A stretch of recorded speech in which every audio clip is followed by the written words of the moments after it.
Chapter 1. Introducing the Rover Boys. "Hurrah, Sam! It is settled. At last we are to go to boarding school." "Are you certain, Tom? Don't let me raise any false hopes."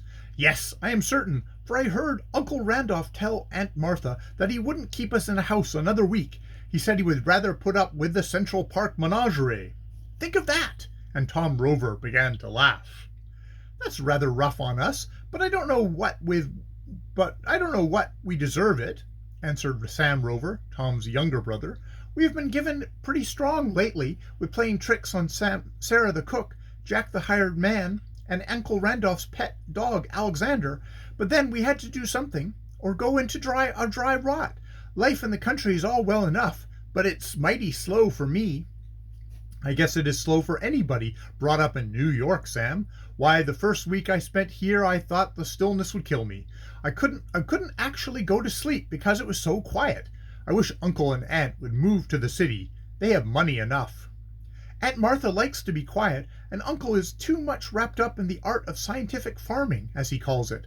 I'll wager he'll stay on this farm experimenting and writing works on agriculture until he dies. Well, it's a good enough way to do, I suppose, but it wouldn't suit me. I want to see something of life, as Father did." "So do I. Perhaps we'll see something when we go to boarding school."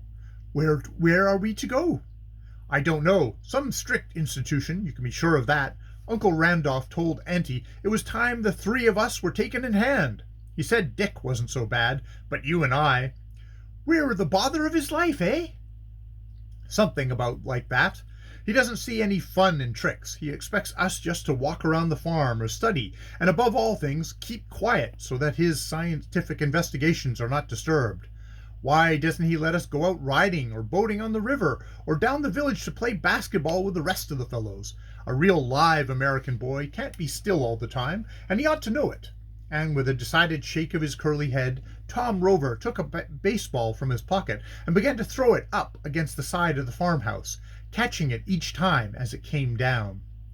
Tom had thrown the ball up just 4 times when a pair of blinds to an upper window flew open with a crash, and a head of a stern-looking elderly gentleman appeared. The gentleman had gray hair, very tumbled, and wore big spectacles. Hi, boys! What does this mean?" came the high-pitched voice. "What are you hammering on this house for, when I am just in the midst of a deep problem concerning the rotation of crops on a hillside with northern exposure?" "Excuse me, Uncle Randolph. I didn't think to disturb you," answered Tom meekly. "I'll put the ball away." "Never stop to think, Thomas. Give me that ball." "Oh, let me keep it, Uncle Randolph. I won't throw it against the house again. Honor bright." "You'll forget that promise in 10 minutes. Thomas, I know you well. Throw the ball up." And Mr. Randolph Rover held out his hands. "All right, then, here you go," answered Tom, somewhat put out to thus lose a ball, which had cost him his week's spending, money, and he spent the spear flying upwards at a smart speed. Mr. Rover made a clutch for it, but the ball slipped through his hands and landed plump on his nose. "Oh!" he cried, and disappeared from sight, but reappeared a moment later to shake his fist at Tom. "You young rascal! You did that on purpose!" he spluttered, and brought forth his handkerchief, for his nose had begun to bleed. "Was anyone ever tormented so by 3 boys?" "Now you're for it again, Tom," whispered Sam. "I didn't mean to hit you, Uncle Randolph. Why didn't you catch it on the fly?" "On the fly?" repeated the uncle. "Do you suppose I am accustomed to catching cannonballs?" "Didn't you ever play baseball?" "Never. I spent my time in some useful study." The elderly gentleman continued to keep his handkerchief to his nose and adjusted his glasses. "Thank fortune you are all going to boarding school next week, and we will once again have a little peace and quietness around Valley Brook." "Where are we to go, Uncle Randolph?" asked Sam. "You will learn that Monday morning when you start off." "It wouldn't hurt to tell us now," grumbled Tom. "You must learn to be patient, Thomas. My one hope is that life at boarding school makes a real man of you." "Of course, we are all to go together?" "Yes, you are to all go together, although I can get along with Richard very well. He is so much more quiet and studious than you or Samuel." "I reckon he takes after you, Uncle Randolph." "Oh, if he does, he might do worse. By the way, what were both of you doing here?" "Nothing," came from Sam. "We haven't anything to do. This farm is the slowest place on earth," added Tom. Why do you not study the scientific and agricultural works that I mentioned to you? See what I have done for scientific farming." "I don't want to be a farmer," said Tom. "I'd rather be a sailor." "A sailor?" gasped Randolph Rover. "Of all things! Why, a sailor is the merest nobody on earth." "I guess you mean on the sea, Uncle," said Sam with a grin. Don't, Samuel. Yes, Thomas, the calling of a sailor amounts to absolutely nothing. Scientific farming is the thing. Nothing more noble on the face of the earth than to till the soil." "I never saw you behind a plow, Uncle Randolph," answered Tom, with a twinkle in his blue eyes. "Besides, I heard you say that the farm ran behind last year." "Tut, tut, boy, you know nothing about it. I made a slight miscalculation in the crops, that was all, but this year we shall do better." "You lost money year before last, too," commented Sam. "Who told you that?" "Mr. Wody, the storekeeper at the Corners." "Mr. Wody may understand storekeeping, but he knows nothing of farming, scientific or otherwise. I spent several $1,000s in experimenting, but the money was not lost. We shall have grand results. I shall astonish the whole of the New York State at the next meeting of Agriculture Society," and Mr. Randolph Rover waved his hand grandiloquently. It was easy to see that scientific farming was his hobby. "Randolph!" It was the voice of Mrs. Rover, who now appeared beside her husband. "What is the matter with your nose?" "Tom hit me with his ball. It's all right now, though, although it did bleed some." "The bad boy! But it's just like him. Sarah has given notice that she will leave at the end of the month. She can't stand the pranks Tom and Sam play on her." "She need not go, for the boys are going to boarding school, you know." "She says you promised to send them off before." "Well, they shall go this time, rest assured of that. I cannot stand their racing up and down stairs and their noise any longer. They go Monday morning." "Better send them off tomorrow." "Well, that is rather sudden." "Sarah's month is up Friday. She will surely go unless the boys are out of the house, and she is the best cook I have ever had." "Excepting when she burnt the custard pies," put in Tom. "And when she salted the rice pudding," added Sam. "Silence, both of you! Randolph, do send them off." "Very well, I will. Boys, you must go away from the house for an hour or two." "Can we go fishing or swimming?" asked Tom. "No, I don't want you to go near the river. You may get drowned." "We can both swim," ventured Sam. "Never mind. It is not safe, and your poor father left you in my care." "Can we go down to the village?" "No, you might get into bad company there." "Then where shall we go?" came from both boys simultaneously. Randolph Rover scratched his head in perplexity. He had never had any children of his own, and to manage his brother's offspring was clearly beyond him. "You might go down to the cornfield and study the formation of the ears." "Send them blackberrying," suggested Miss Rover. "We want berries for pies tomorrow, and it will give them something to do." "Very well, boys. You may go blackberrying, and mind you keep out of mischief." "We'll mind," answered Tom, "but you might let me have the ball." "I will give it to you in the morning," answered Randolph Rover, and turned away from the window with his wife. As soon as they were out of sight, Tom threw up both hands in mock tragedy. "Alack, Horatio, this excitement killeth me!" he cried in a stage whisper. "Send blackberrying to keep us out of mischief. Sam, what are we coming to?" "Well, it is better than moping around doing nothing. For my part, I am glad we are going to boarding school, and the sooner the better, but I would like to know where to." "If only we were going to a military academy." "Hurrah! Just the thing, but no such luck. Get the berry baskets and let us be off. By the way, where is Dick?"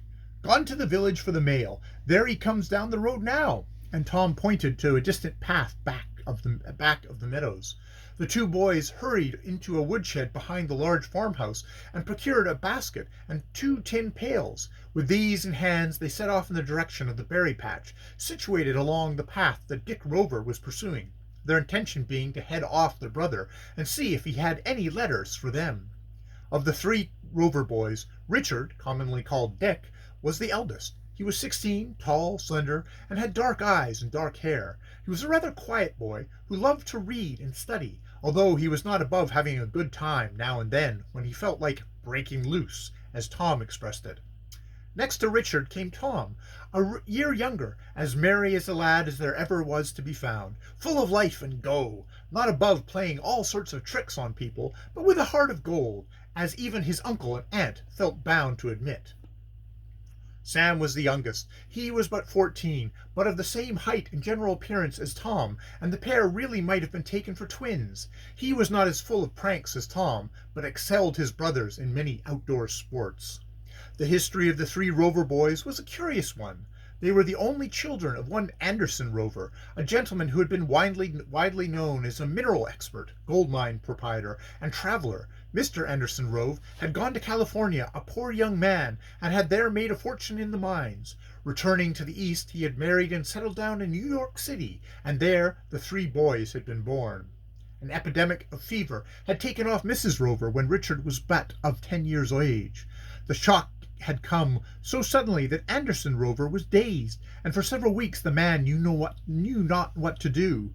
"Take all of the money I made in the West, but give me back my wife," he said broken-heartedly. But this could not be, and soon after he left his three boys in charge of a housekeeper and set off for a tour of Europe, thinking that a change of scene would prove a benefit. When he came back, he seemed a changed man. He was restless and could not remain at home for more than a few weeks at a time. He placed the boys at the boarding school in New York and returned to the West, where he made another strike in the gold mines. And when he came back once more, he was reported to be worth between $200,000 and $300,000. But now a new idea had come into his head. He had been reading up on Africa and reached the conclusion that there must be gold in great unexplored regions of that country. He was determined to go to Africa, fit out an exploration, and try his luck. "It will not cost me over $10,000 to $20,000, he said to his brother Randolph, "and it may make me a millionaire." "If you are bound to go, I will not stop you," had been Randolph Rover's reply. "But what of your boys in the meanwhile?" This was a serious question, for Anderson Rover knew well the risk he was running, knew well that many a white man had gone into the interior of Africa never to return. At last it was settled that Randolph Rover should become Dick, Tom, and Sam's temporary guardian. This accomplished, Anderson Rover set off, and that was the last any of his family had ever heard of him. Was he dead or alive? Hundreds of times had the boys and their uncle pondered that question.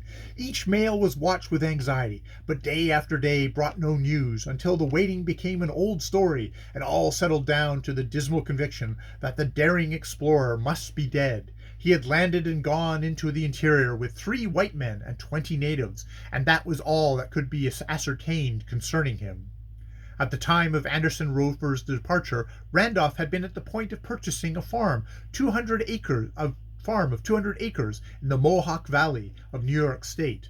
The land had not changed hands until a year later, however, and then Dick, Tom, and Sam were called upon to give up their life in the metropolis and settle down in the country, a mile away from the village of Dexter Corners. For a month, things had gone very well, for all was new, and it seemed like a picnic, to use Tom's way of expressing it. They had run over the farm from end to end, climbed to the roof of the barn, explored the brook, and Sam had broken his arm by falling from the top of a cherry tree. But after that novelty wore away, and the boys began to fret. They wanted to do something, thought Randolph Rover, and set them to work studying scientific farming, as he called it. At this, Dick made some progress, but the uncle could do nothing with Tom and Sam. Then the last two broke loose and began to play pranks on everybody that came along, and life became a little short of a burden to the studious Randolph and his quiet-minded spouse. "I must send them off to a boarding school or somewhere," Randolph Rover would say, but he kept putting the matter off, hoping against hope that he might soon hear from his lost brother. End of chapter 1.